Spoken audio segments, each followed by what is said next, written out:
Okay, so pumasok yung Little Marines, ano, ay sinama ni Senator Pia Cayetano, ano? Sige. Okay. Buka.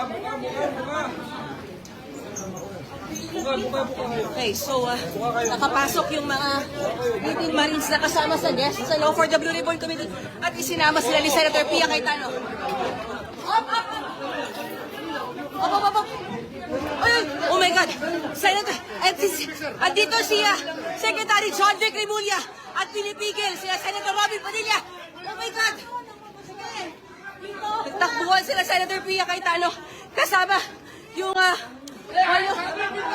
yung labing walong Marines, ano?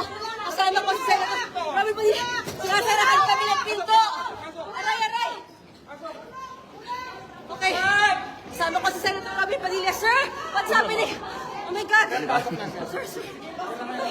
Thank you, sir. Thank you. Senator Robin, anong nangyayari po? Okay lang yan. Okay. So, kagit-gitan sa likod, sa ilalim, sa baba dahil hinarang ni Secretary John Vic Remulla sila Senator Pia Cayetano at Senator Robin Padilla. Nandito po ba sila? Sila na lang magsalita. Okay. So, mga kapatid, nagkit-gitan sa first floor dahil Naipasok po ba? Naipasok po ba Dahil- yung senator? ipinasok ni Senator Pia Cayetano, sinabay niya yung 18 Marines, pero nakita natin na hinarang siya ni DILG Secretary John Vic Remulla. Okay, hold on. Okay, so what we can see right now, ito yung mga Marines, ano?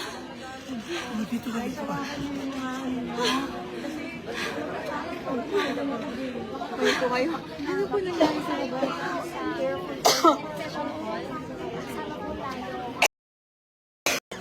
Senator Robin Padilla, kasama ng Senator Pia Cayetano. Okay. Bumaba po siya. So, mga kapatid, again, just to give you an update, galing tayo sa first floor ng Senado kung saan hinaharang yung pagpasok ng resource persons. Waba sila Senator Pia Cayetano at Senator Robin Padilla, nasundan natin siya.